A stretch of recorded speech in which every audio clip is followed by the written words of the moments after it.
Se dice asiduamente y por supuesto con razón que el balompié mexicano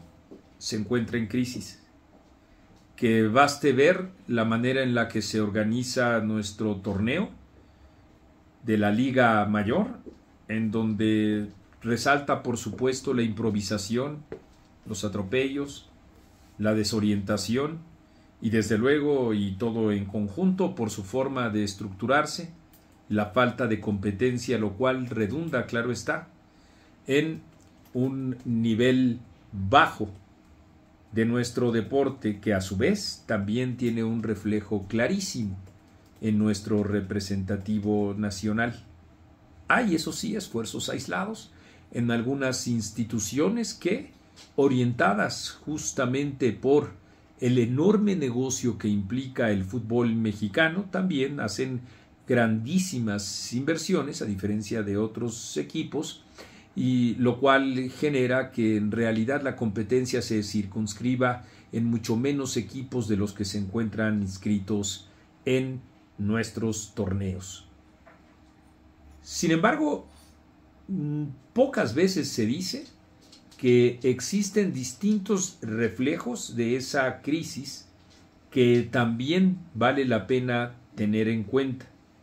Y uno de esos reflejos es la pésima calidad que hay dentro del periodismo deportivo, en particular dentro del periodismo de cobertura del fútbol mexicano, tan lleno de especulaciones, tan lleno de chismes, tan lleno de espectáculo, tan lleno de contradicciones,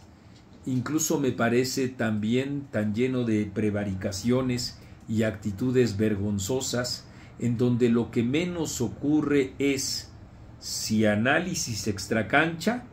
una reflexión profunda de la crisis estructural que tiene nuestro deporte. Si análisis dentro de la propia cancha, muy pocos, en realidad muy pocos comentaristas, hombres y mujeres,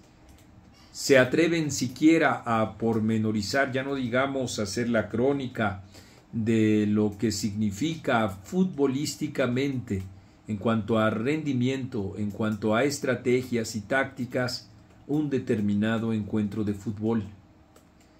¿Qué tenemos de un tiempo a la fecha? Y cuando hablo de un tiempo a la fecha me estoy refiriendo por lo menos a los últimos 10 años en nuestro país,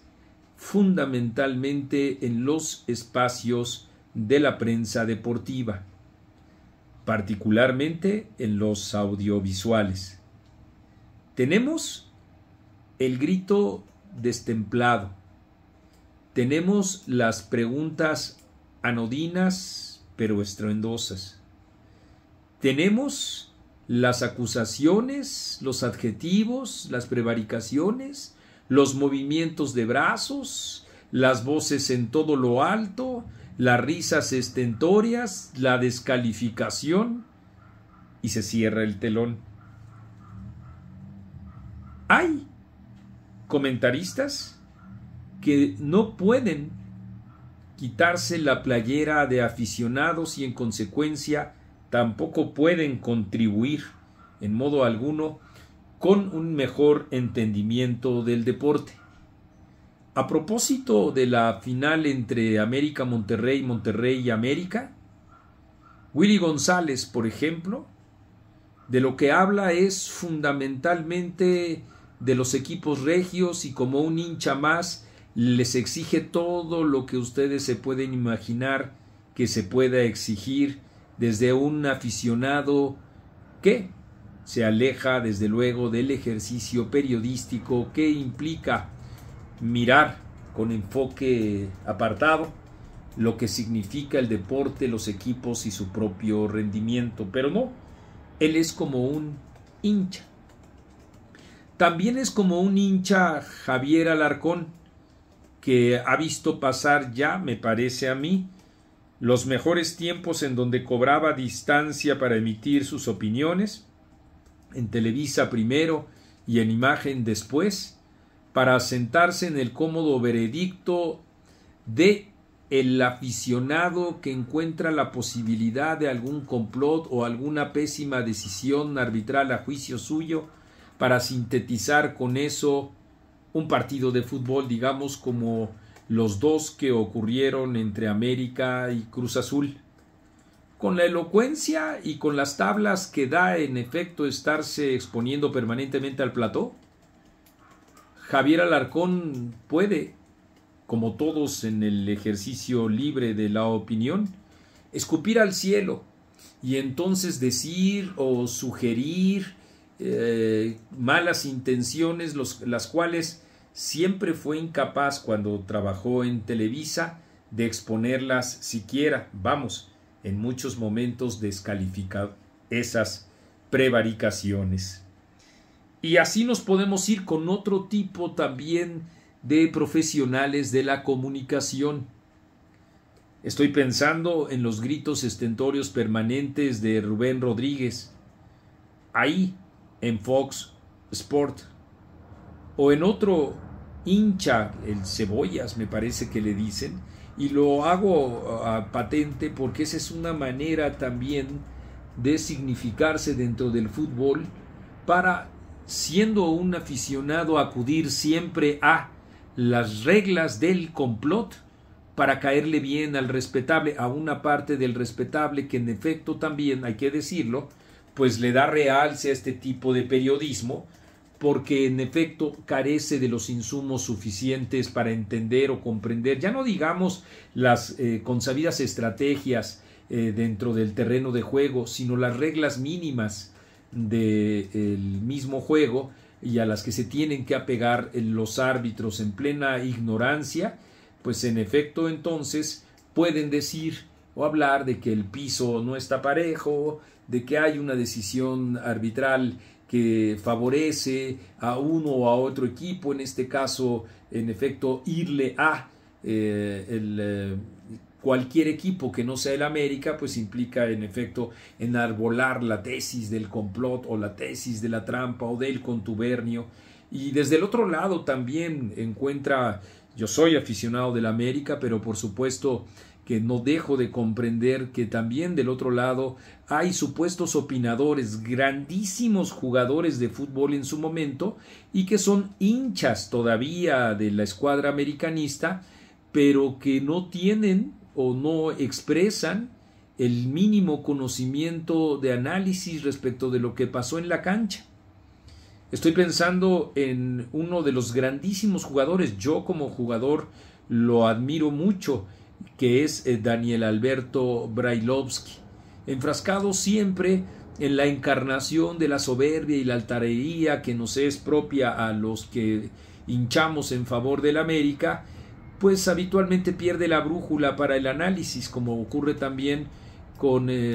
otros jugadores que pues quieren ser opinadores y que no pueden, no tienen esa preparación, o igual el propio espectáculo los empuja para el grito y el sombrerazo, como Francisco Palencia.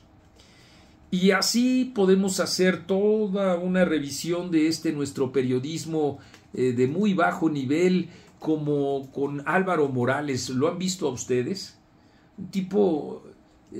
grotesco, de voz engolada, que hace todo lo posible por llamar la atención. Ahora se dice americanista, antes le iba al Cruz Azul. En fin, forma parte siempre de un montaje en donde grita, interrumpe, no habla de fútbol, es capaz incluso de colocarse una corona para sentirse el rey y con eso apoyar, o supuestamente apoyar, yo creo que a muchos de los aficionados eso nos ofende, al América, y ponerse a gritonear con otro de los grandes jugadores y grandes técnicos que ha tenido nuestro fútbol, como es Ricardo el Tuca Ferretti, muy conocido por ser de pocas pulgas él con la prensa deportiva. Sin embargo, también él pues acometiendo actitudes en verdad vergonzosas. Si es verdad que él ha recibido infundios, pues no hace falta levantar la voz para señalarlos, decir cuáles son, y en todo caso, si él así lo considera, pues salir del programa donde fue injuriado o difamado y punto. Pero no, incluso ya hasta hay un comercial entre estos dos personajes, Álvaro Morales y Ricardo Tuca Ferretti, anunciando una marca de autos, con este tipo de gritos que se hicieron famosos porque en un entrenamiento, en efecto, el Tuca les estaba explicando a los jugadores, en ese entonces a los jugadores Tigres, cómo golpearle a un balón. Y así es como llegamos también a la muy vergonzosa transmisión que se hizo en Televisa. ¿Recuerdan ustedes? Yo aún la tengo como una de las escenas más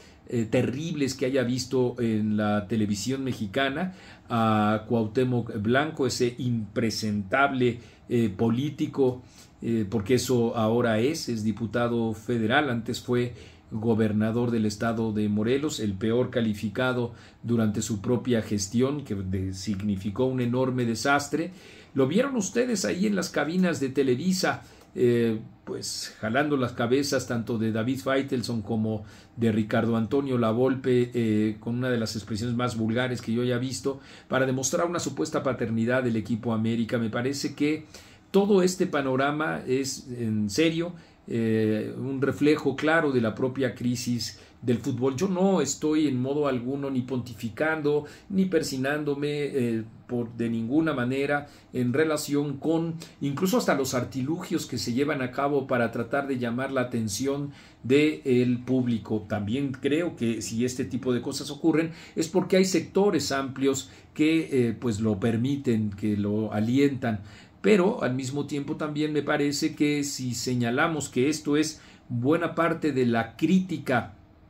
que se le debe hacer también al periodismo deportivo, podemos también hacer una revisión en conjunto de lo que significa el deporte más popular de nuestro país y tratar de explicarnos también la crisis por la que atraviesa. En algún otro video, desde luego, y para tener equilibrio habrá que hacer el reconocimiento de pues grandes opinadores en nuestro país, como Roberto Gómez Junco, no me cabe la menor duda, Ricardo Peláez, por supuesto, Alejandro Blanco, que me parece también, Alex Blanco, uno de los grandes comentaristas de nuestro país, y que en ese terreno, en el esfuerzo cotidiano que ellos hacen, pues descansa también buena parte de las esperanzas que tenemos para enfrentar la crisis que vive el fútbol mexicano.